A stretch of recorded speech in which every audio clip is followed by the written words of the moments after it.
नमस्कार, आप देख रहे हैं ए भारत न्यूज चैनल। आप हमारे चैनल को सब्सक्राइब करें, वीडियो को पूरा देखें, लाइक करें, शेयर करें। सरकार वादा खिलाफी वही विपक्ष सत्ता पाने की लड़ रहे लड़ाई। अरविंद राजभर पिसावा सीतापुर सुबह सपा के 20वें स्थापना दिवस पर निकाली जा रही सावधान रथ यात्रा के दौरान शनिवार को कस्बे में मुख्य चौराहे पर पार्टी के राष्ट्रीय प्रमुख महासचिव अरविंद राजभर का पार्टी कार्यकर्ताओं द्वारा जोरदार स्वागत किया गया, जिसके बाद इलाके के करमल कुइया में एक सभा का आयोजन किया गया। इस दौरान राजभर ने कहा, मौजूदा सरकार वादा खिलाफी व विपक्ष सत्ता पाने की लड़ाई लड़ रहा है। वहीं ओम प्रकाश राजभर गरीब, वंचित, शोषित लोगों की लड़ाई लड़ रहे हैं। उन्होंने कहा, प्रदेश सरकार बनने के बाद बिल माफी को लेकर कुछ भी नहीं किया जा रहा है, बल्कि भू माफियाओं की आड़ में गरीबों के मकान गिराकर परेशान किया जा रहा है। चुनाव के पहले सत्ता व विपक्ष बेरोजगारी व जातिगत जनगणना की बातें करती थी, लेकिन अब मौजूदा सरकार का ध्यान उस ओर नहीं जा रहा है। वहीं विपक्ष जुबान नहीं खोल रहा है, लेकिन सुबह सपा सभी मुद्दों को ध्यान में रखते हुए लड़ाई लड़ रही है। उन्होंने बताया, 26 सितंबर को लखनऊ से शुरू हुई रथ यात्रा प्रदेश के सभी जिलों में होते हुए 27 अक्टूबर को गांधी मैदान पटना बिहार में समाप्त होगी। इस दौरान राष्ट्रीय प्रवक्ता सुनील अरकवंशी, राष्ट्रीय सचिव शक्ति सिंह, जिला अध्यक्ष कुलदीप रावत आदि लोगों ने जनचौपाल को संबोधित किया गया। इस मौके पर प्रदेश मीडिया प्रभारी एसपी सिंह अरकवंशी, प्रदीप अरकवंशी, डॉक्टर सर्वेश अरकवंशी, गया प्रसाद अरकवंशी, वेद प्रकाश अरकवंशी सहित भारी संख्या में लोग मौजूद रहे।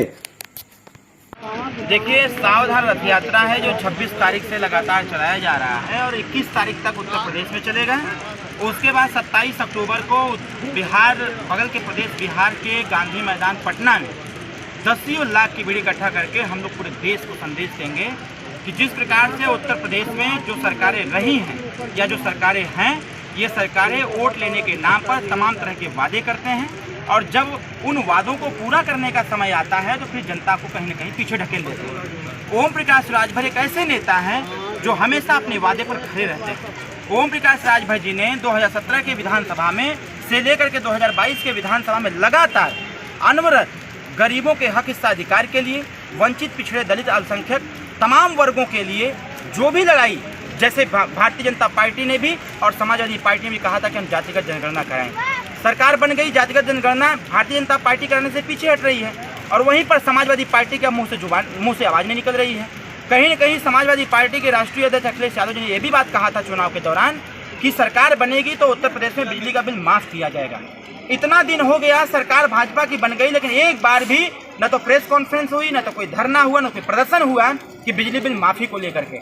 उत्तर प्रदेश में जिस प्रकार से बेरोजगारी बढ़ रही है, इस पर किसी का ध्यान नहीं जा रहा है। विपक्ष के सारे नेता सिर्फ सत्ता को पाने के लिए परेशान हैं और एक नेता विपक्ष में है ओम प्रकाश राजभर, जो बेरोजगारी, बढ़ती बेरोजगारी पर सड़क से लेकर सदन तक लड़ाई लड़ने का कार्य करते हैं। जिस प्रकार से उत्तर प्रदेश में अन्याय, अत्याचार और भ्रष्टाचार बढ़ रहा है, इस पर अगर कोई बखूबी बात रखता है, बेबाकी से रखता है, तो ओम प्रकाश राजभर। आपने देखा होगा अभी कुछ दिनों पहले माननीय मुख्यमंत्री उत्तर प्रदेश बुला करके माननीय नेताजी से उनकी समस्याओं को जानने का प्रयास किए कि राजभर जी, आप क्षेत्रों का भ्रमण करते हैं, जनपदों का भ्रमण करते हैं, जो ये छोटी छोटी समस्याएं हैं, आप बताओ कैसे इससे निपटा जाए।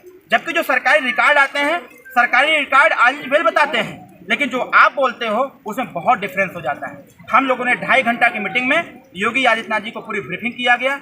ब्रीफिंग करने के बाद स्पष्ट रूप से कहा गया कि उत्तर प्रदेश में भू माफियाओं के आड़ में, भू माफियाओं से जमीन खाली कराने के आड़ में कहीं न कहीं गरीबों को परेशान किया जा रहा है। गरीबों के घर गिराए जा रहे हैं, जो लगभग 10 साल से लेकर 60 साल तक बेचारे वहाँ पड़े हुए हैं, उनके घरों को गिरा दिया जा रहा है। इससे निजात दिलाइए। हम लोगों ने कहा योगी जी से कि राजभर समाज आज तक इसको संवैधानिक अधिकार प्राप्त नहीं हुआ।